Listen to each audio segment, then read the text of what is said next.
अपमान का अनुभव करो, उस वस्त्र हरण से हुए अपमान का जो आप सभी ने किया। नदी जब सीमा तोड़ती है तो बाढ़ आती है। आज आपकी पाप की धारा की बाढ़ में आप स्वयं बह जाएंगे काकाश्री।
आप अपनी शक्ति व्यर्थ कर रहे हैं आचार्य।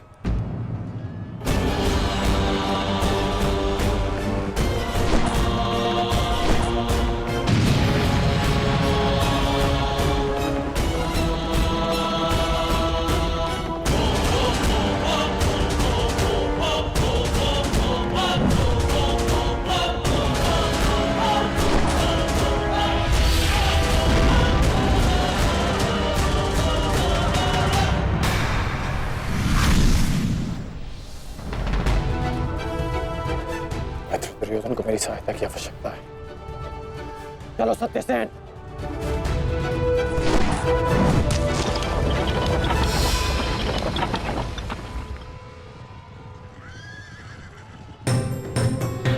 कहां चले अंगराज? मैं जानता हूं कि तुम्हारे मित्र पे आए संकट का संदेश तुम्हें मिल चुका है, परंतु मैं तुम्हें जाने नहीं दे सकता। तुम कदाचित मुझे रोक सकते थे अर्जुन, परंतु तुमने एक भूल कर दी। तुम अपने रथ पर नहीं हो अर्जुन। हाँ, वासुदेव तुम्हारे सारथी हैं, परंतु महाबली हनुमान का आशीर्वाद तुम्हारे रथ पर नहीं।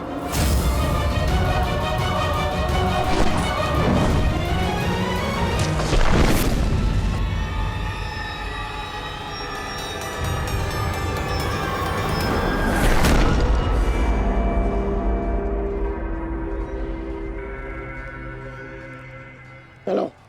मैं अभी भी पराजित नहीं हुआ हूं कर्ण। तुम इस प्रकार द्रोण छोड़कर नहीं जा सकते।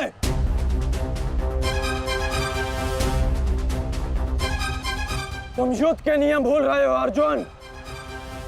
युद्ध का नियम है कि महारथी ही महारथी के साथ द्वंद्व कर सकता है, और तुम रथ विहीन हो, इसलिए मैं तुम्हारे साथ द्वंद्व नहीं कर सकता। पहले अपने रथ का पहिया सुधारो, फिर आकर मुझे युद्ध का आह्वान देना, क्योंकि परशुराम शिष्य कर्ण नियम तोड़कर युद्ध नहीं करेगा।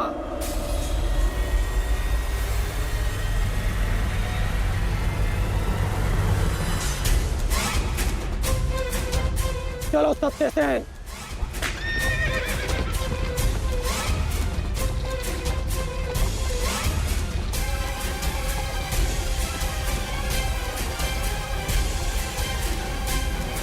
अब समझे पार्थ कि मैं कर्ण की प्रशंसा क्यों करता हूं।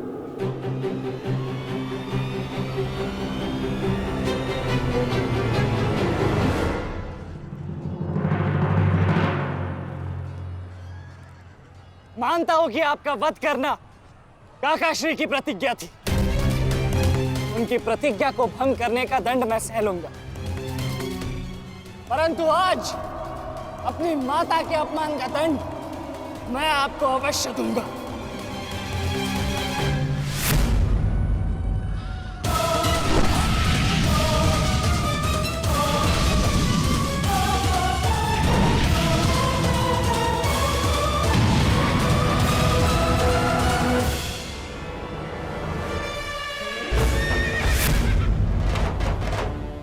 किसी की प्रतिज्ञा टूटे पर मेरी प्रतिज्ञा नहीं टूटेगी अभिमन्यु। और मेरी प्रतिज्ञा है कि जब तक मैं जीवित रहूंगा मेरे मित्र के प्राण नहीं जाएंगे।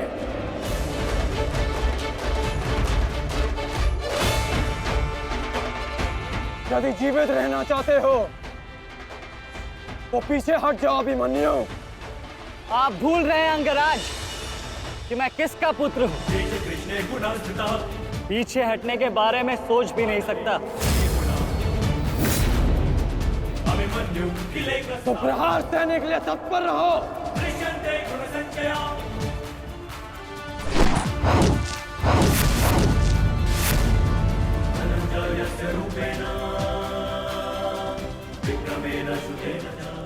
ये मेरे लिए पर्याप्त नहीं अंगराज।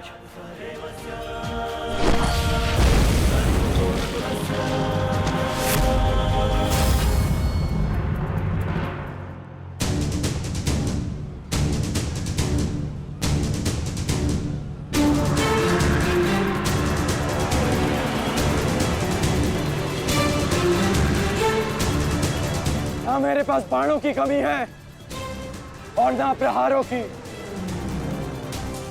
ये अंतिम अवसर है अभिमन्यु, लौट जाओ।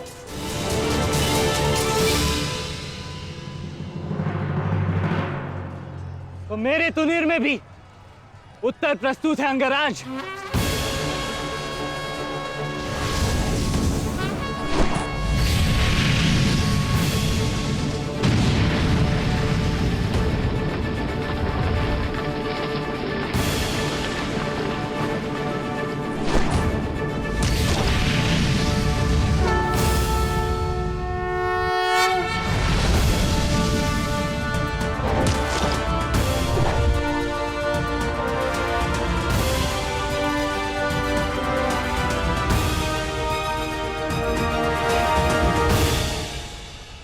मैं तुम्हारा सामर्थ्य स्वीकारता हूं। तुम एक कुशल योद्धा हो अभिमन्यु,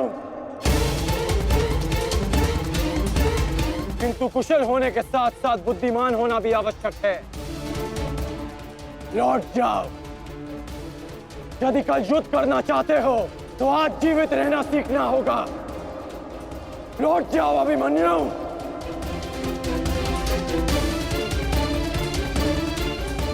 एक योद्धा के लिए आज या कल नहीं होता अंगराज। उसके लिए केवल वो ही पल होता है जिसमें वो मृत्यु के सामने खड़ा होता है। एक वीर योद्धा से सुना था मैं, हे मृत्यु, तैयार यदि तू आने को, प्रसन्न मुखा।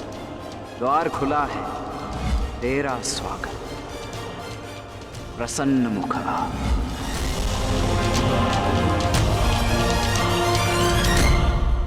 मुझे रोकने का अब केवल एक ही अस्त्र है आपके पास। यह आपको मेरा वध करना होगा। तो लीजिए अंगराज, अपने पुत्र के मृत्यु का प्रतिशोध लीजिए। आपके समक्ष आज वो योद्धा खड़ा है जिसके पिता ने आपके पुत्र का वध किया था। प्रतिकार कीजिए अंगराज, रुके क्यों है? क्योंकि जो पीड़ा मैंने सही,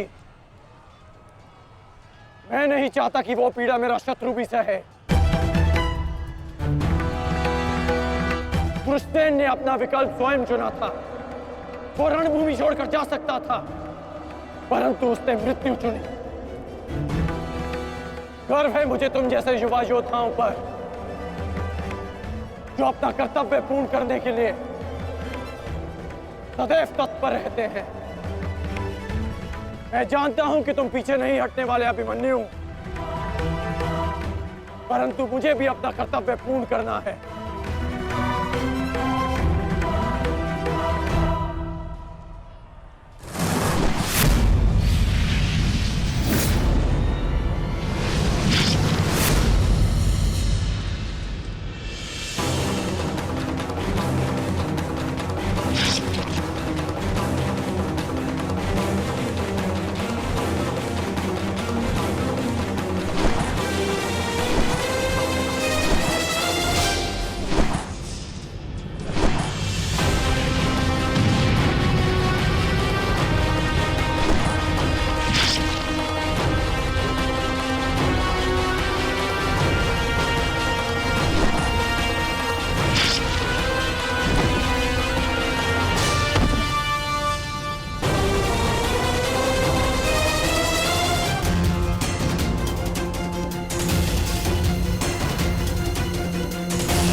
तुम्हें देखकर मुझे अपना बचपन स्मरण हो रहा है। अभी तुम्हारा जीवन आरंभ हुआ है वत्स। इसे इस प्रकार व्यर्थ मत करो। मैं आशा करता हूं कि अगली बार जब हम दोनों मिले तो दो शत्रुओं के भांति नहीं, तो वीरों के भांति एक दूसरे के गले में। अभी तुम्हारा जीवन शेष है। जाओ वत्स।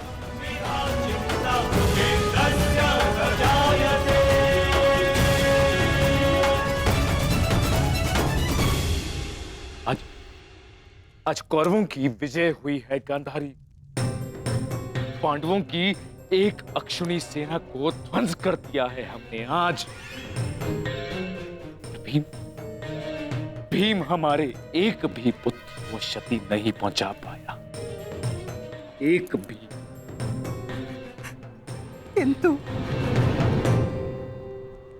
किंतु दुर्योधन का क्या महाराज?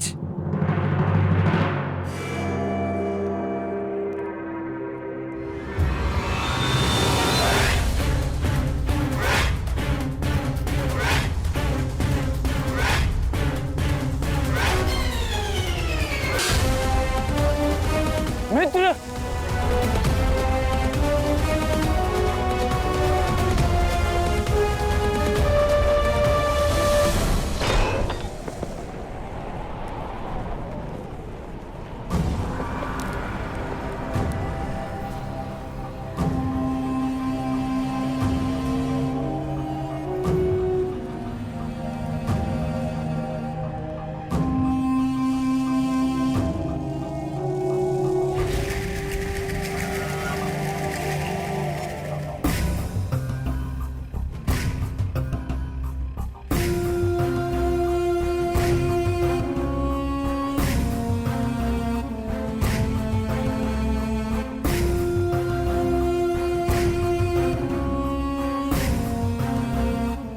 आज मैं आपको उस अपमान का अनुभव कराऊंगा। आपकी पूरी सेना और महारथियों के समक्ष आपका वस्त्र हरण करूंगा।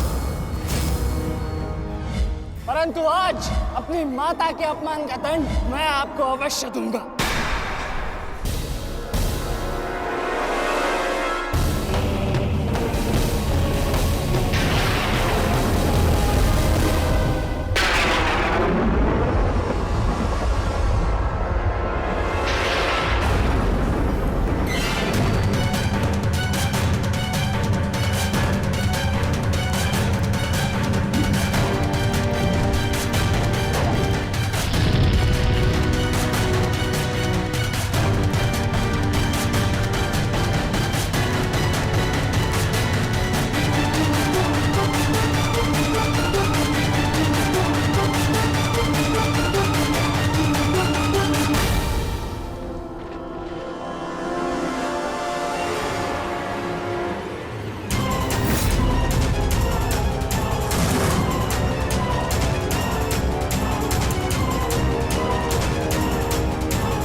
दुर्योधन, रुकिए ज्येष्ठ, ऐसा मत कीजिए। ये क्या कर रहे हैं आप? दुर्योधन, दुर्योधन, ये सब कुछ क्या है? आज के इस युद्ध में हमें विजय मिली है, फिर ये सब कुछ क्यों कर रहे हो तुम? ऐसी विजय जो अपमान की थाली में सजा कर मिले, ऐसी ही विजय से श्रेयस्कर है कि मृत्यु को पालूं। नहीं। मेरे जीवन में कभी मेरा इतना अपमान नहीं हुआ है। अब इस जीवन का और कोई मूल्य नहीं। मैंने ये युद्ध संपत्ति के लिए नहीं, अपने हट, अपने सम्मान के लिए बुलाई थी। अब जब सम्मान ही नहीं रहा तो इस विजय का मैं क्या करूंगा? मेरी सेना के सामने विश्व के महानतम योद्धाओं के रहते वो 16 वर्ष का बालक मेरे वस्त्र हरण कर गया और चेतावनी देकर गया है कि युद्ध में जब भी मिलेगा पुनः यही दोहराएगा। अब ये वस्त्र हरित दुर्योधन सम्राट बन भी गया, कैसे अपनी सेना से, अपनी प्रजा से आंख मिला पाऊंगा मैं? इस लज्जा के साथ मैं अब जीवित नहीं रह सकता। नहीं दुर्योधन, देखो अपने क्रोध पर काबू पाओ। देखो विजय हमारे निकट है दुर्योधन, मानो मेरी बात। छोड़िए मुझे मामाश्री, छोड़िए मुझे, अन्यथा इस अग्नि में मैं अपने आप से पहले आपकी आहुति दे दूंगा। छोड़िए मुझे। नहीं। छोड़िए, छोड़िए मुझे।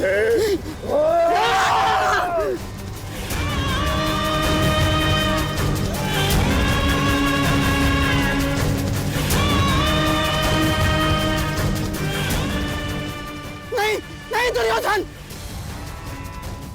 देख क्या रहे हो मूर्खों? कोई रोको इस अनर्थ को।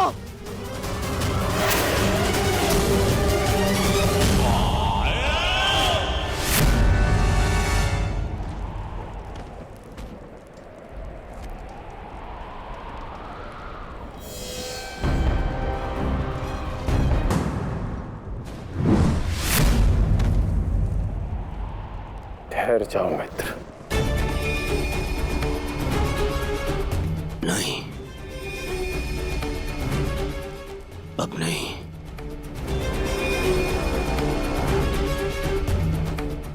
क्रोध में विवेक मत खो बैठा। जो अपना सम्मान खो चुका हो उसके पास खोने को और क्या शेष है? ले लेने देते उस अभिमन्यु को मेरे प्राण, वीर गति तो मिलती।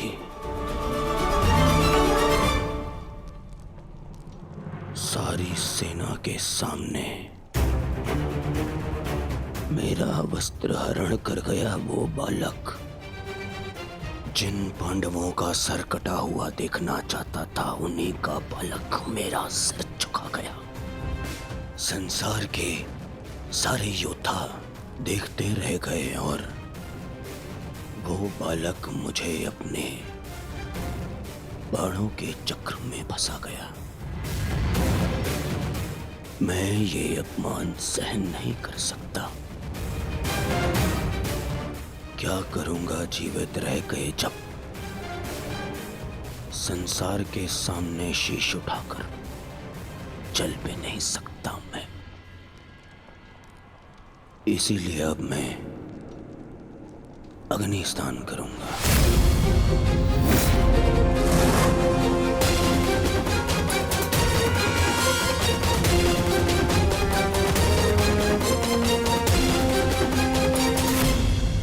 जो अग्नि यहाँ जल रही है उससे कहीं अधिक अग्नि तुम्हारे पिता के हृदय में जल रही है।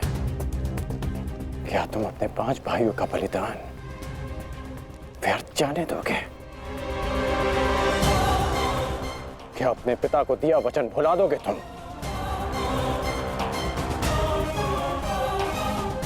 अपने चारों ओर देखो मित्र, क्या ये सब व्यर्थी अपने प्राणों के साथ खेल रहे हैं? जो वीर गति को प्राप्त हुए हैं, क्या उनका बलिदान व्यर्थ जाने दोगे तुम? तुम्हारे अनुज, तुम्हारे मामाश्री, तुम्हारे गुरुदेव, ये सब तुम्हारे सम्मान, तुम्हारे अधिकार के लिए लड़ रहे हैं और तुम अपने कर्तव्य से मुंह मोड़ना चाहते हो। पूछो अपने सैनिकों से कि आज जो युद्ध में हुआ कि क्या वो उससे लज्जित हैं या वो कल युद्ध में उसका प्रतिशोध लेंगे? बोलो सैनिकों। प्रतिशोध लेंगे, प्रतिशोध लेंगे, प्रतिशोध लेंगे।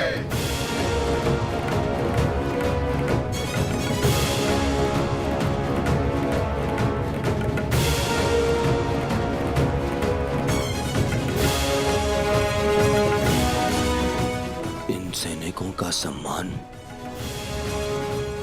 मेरे मन में लगी अग्नि को बुझा नहीं सकता मित्र। मैं तुम्हारे लिए सदैव प्रस्तुत हूं मित्र। आदेश दो मुझे, आदेश दो कि क्या चाहिए तुम्हें। तुम्हारी पीड़ा को शांत करने की औषधि क्या है मित्र? बताओ मुझे। मुझे अपने इस अपमान का प्रतिशोध चाहिए। जिसने मेरा मान हरण किया उसके प्राण हरण करने हैं मुझे। मुझे अभिमन्यु चाहिए।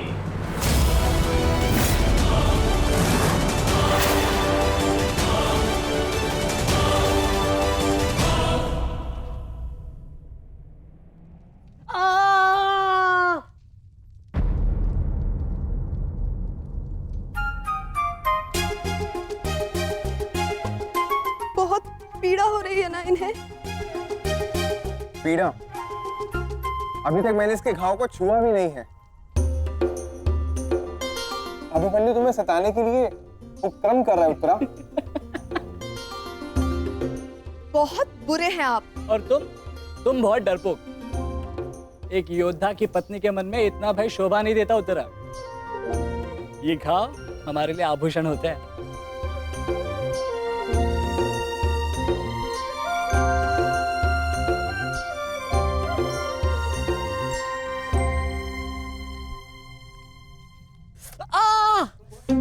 क्यों सताते हो तुम उसे? अब क्या करूं माता, वो तो आजकल हर बात पर क्रोधित हो जाती है। और अब आप भी मुझे डांट रही हो। तुम्हें अधिक चोट तो नहीं आई ना पुत्र? नहीं पिताश्री, बल्कि बहुत कुछ सीखने को मिला। सच में अंगराज कर्ण एक महान योद्धा है।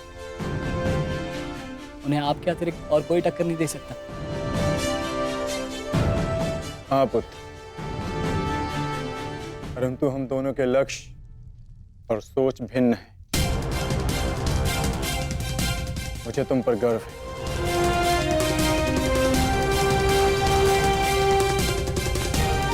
गर्व तो होना ही चाहिए। आज अभिमन्यु ने दुर्योधन को उचित उत्तर दिया।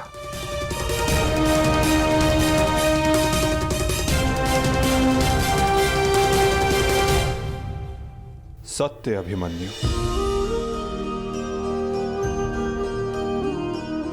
आज तुमने जो युद्ध भूमि में किया वो अद्भुत था, और मुझे विश्वास है कि कल का दिन इतिहास में तुम्हारा नाम सदैव के लिए अमर कर देगा अभिमन्यु।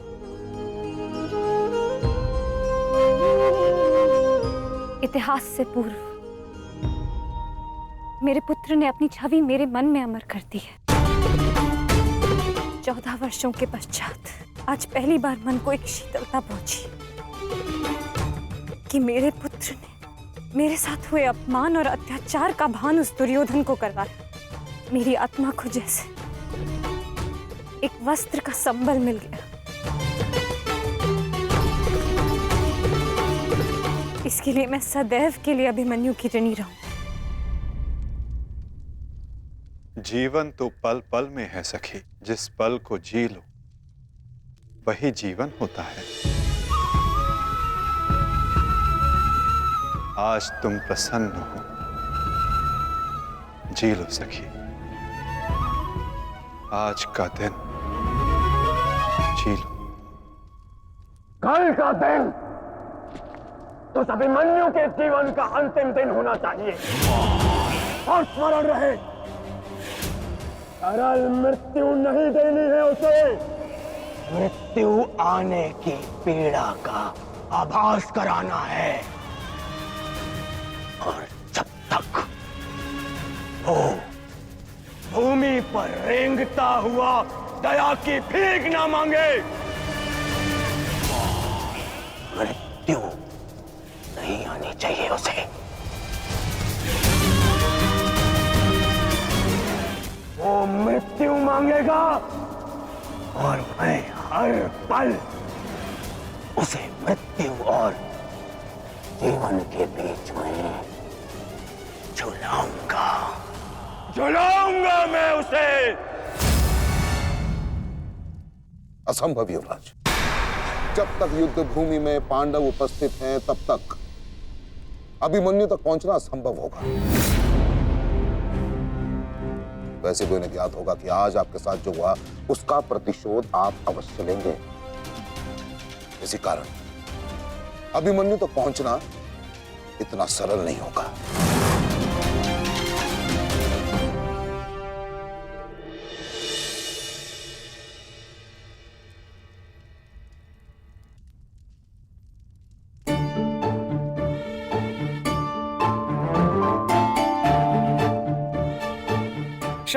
क्षमा कर दो, भूल हो गई बस।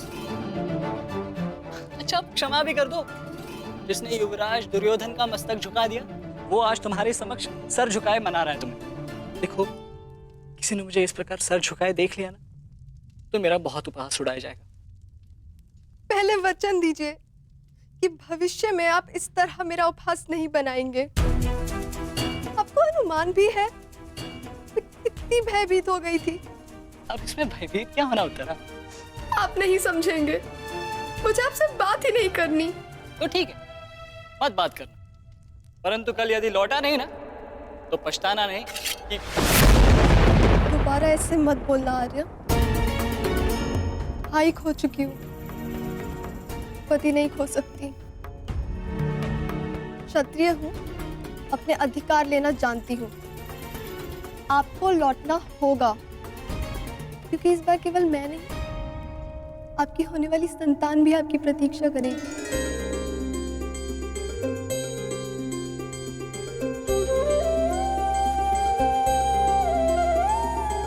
सत्य उत्तरा?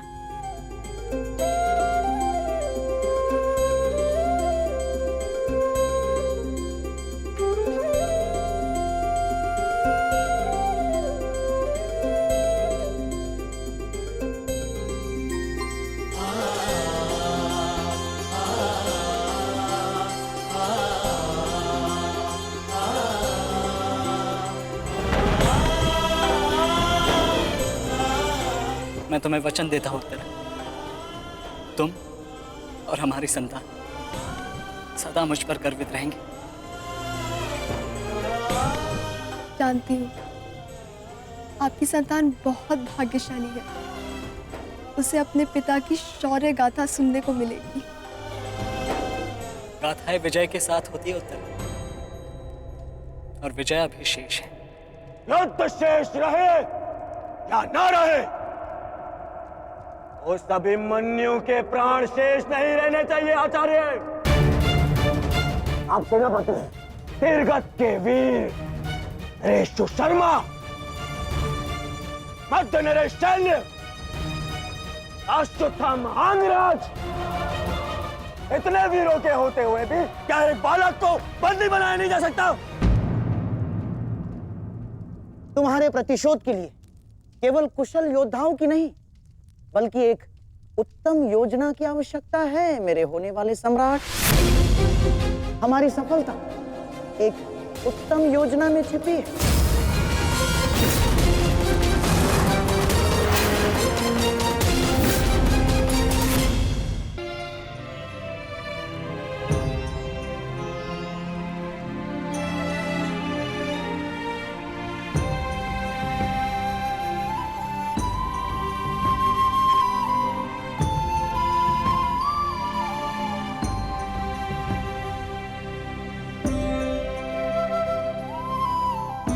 ऐसा क्या है जो आप चाहकर भी मुझसे नहीं कह पा रहे हैं सखा?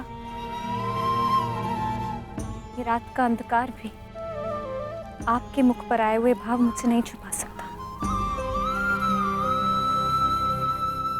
रात्रि के बाद दिन आता है सखी, उसी प्रकार जीवन के पश्चात मृत्यु आती है। सुख के बाद दुख आता है और यही सृष्टि का नियम है। हमें अपने जीवन में सबके लिए तत्पर रहना चाहिए सखी।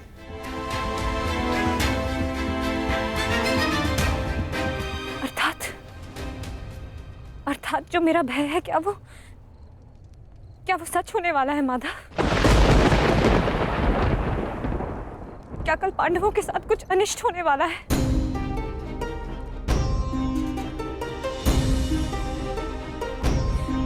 आप तो सब जानते हैं ना सखा। बताइए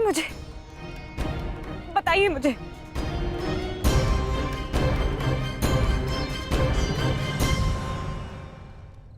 कभी कभी भविष्य का ज्ञान होना भी दुख का कारण बन सकता है सखी। यदि समय के अनुसार मनुष्य को सत्य का ज्ञान हो तो वो स्वयं को संभाल सकता है। और आज तुम्हारी प्रसन्नता का दिन है सखी। आज तुम्हारे पुत्र ने तुम्हारे अपमान का प्रतिकार किया है। जाओ सखी, जाकर सो जाओ। चूंकि जीवन की हर रात्रि सदैव सोने के लिए नहीं होती।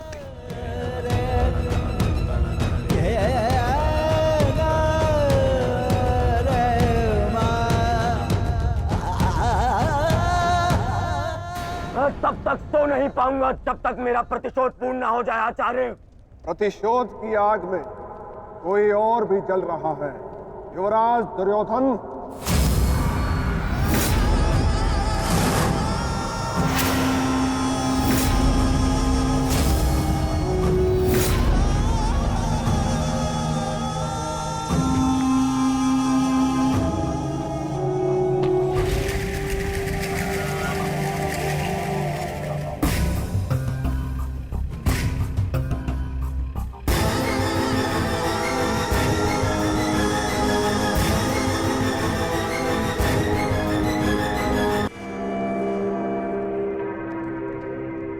माता श्री सिंधु नरेश जयद्रथ। भूल को क्षमा किया जा सकता है, अपराध को नहीं। इस अपमान के पश्चात में जीत बचा तो ऐसा भयंकर प्रतिशोध होगा कि तुम पांचों की आत्मा कांप उठेगी। प्रतिशोध दूंगा। कल तुम्हारे साथ साथ मेरा प्रतिशोध भी पूर्ण होगा और मैं सम्मान सहित तुम्हारी बहन दुशला को अपना मुख दिखा सकूंगा।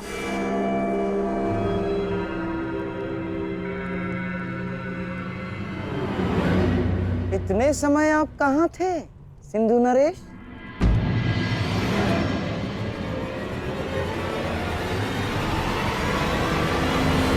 अपने अपमान के प्रतिशोध का प्रबंध कर रहा था।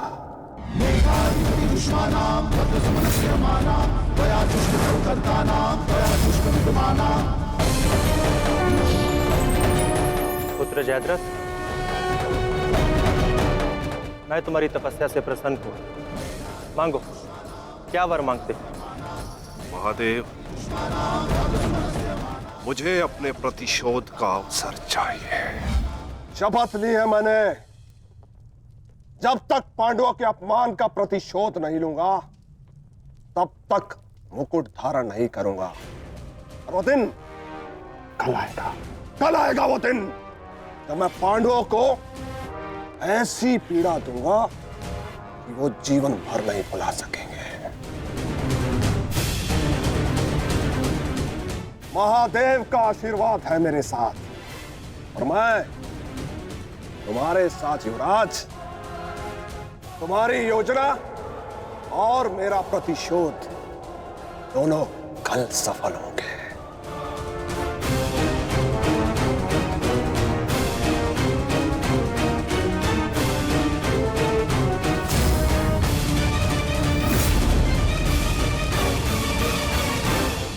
हर हर महादेव, हर हर महादेव।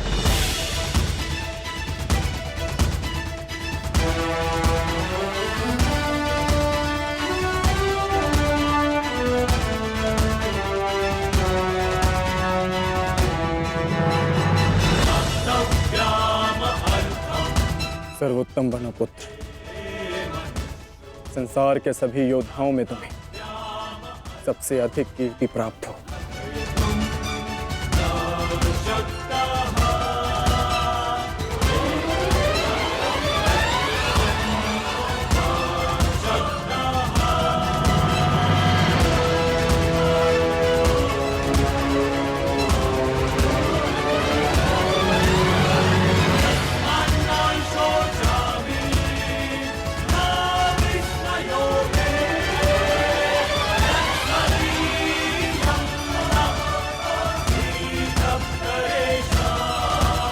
आशीर्वाद दीजिए मामा श्री कि मैं विजय श्री प्राप्त कर लूं।